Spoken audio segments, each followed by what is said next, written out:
एक गांव में चकमा नाम का गरीब इंसान रहता था। वो अपने पत्नी बच्चों के साथ एक झोपड़ी में रहता था। घर चलाने के लिए घर के सामने ही मिट्टी के घड़े, मिट्टी के चीजें बनाया करता था। उन्हें बाजार में बेचकर वो पैसे लाकर पत्नी को देता था। उनके दोनों बच्चे सरकारी स्कूल में पढ़ाई करते थे। उनके घर के बगल में ही गोविंद नाम का एक आदमी भी पत्नी बच्चों के साथ जीता था। उनकी आमदनी तो कम ही थी, उस पर शराब के नशे में घर आकर पत्नी को मारकर लड़ाई वगैरह करते रहता था। इसको सुधारने की चकमा ने बहुत कोशिश की, लेकिन फिर भी वो सुधरा ही नहीं। गर्मी का मौसम आ गया था। बच्चे गर्मी से सो ही नहीं पा रहे थे, तो इधर उधर घूमते हुए बेचैन होते देख चकमा बहुत दुखी हुआ।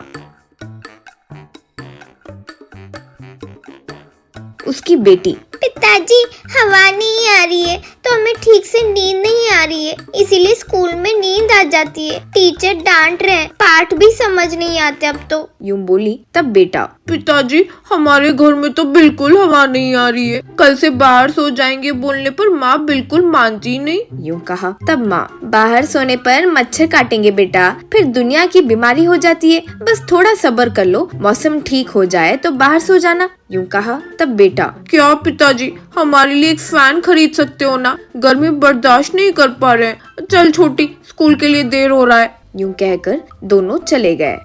ये बात चकमा को बहुत दुखी कर चुकी थी। तब पत्नी से, हमारे पास फैन खरीदने के पैसे कहाँ है बताओ, बच्चों को कैसे बताए पता नहीं, वैसे हमारे घर पे तो करंट लाइन तक नहीं है।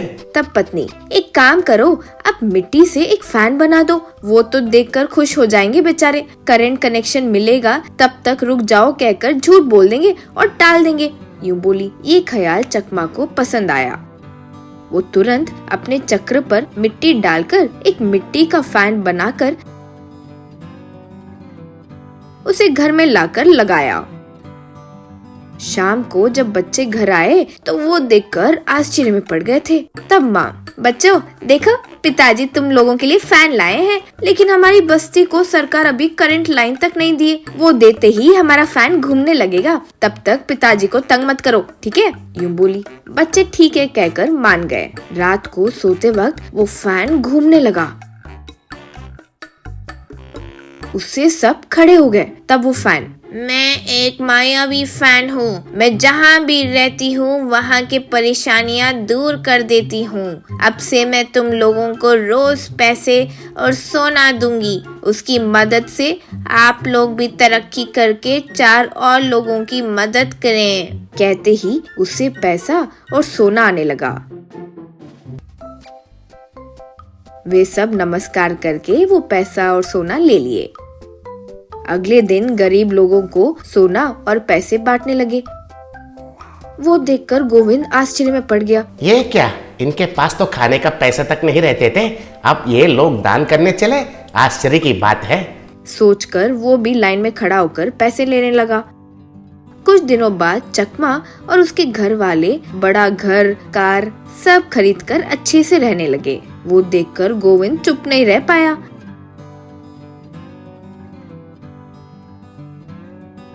एक दिन चोरी छिपे उनके घर के खिड़की से देखने लगा। अंदर देखा कि वो पंखा उन्हें सोना पैसे सब दे रहा था। उस रात वो चोरी छिपे फैन को चुरा कर ले गया। अपने घर में लगाकर सोना और पैसे चाहिए यूं पूछा, लेकिन उसमें से सांप बिच्छू आकर उस पर गिरने लगे। तब वो, बाप रे बाप, यूं चिल्लाते हुए भाग निकला। फिर फैन उड़ते उड़ते वापस चकमा के घर आते देख वे लोग बहुत खुश हो गए।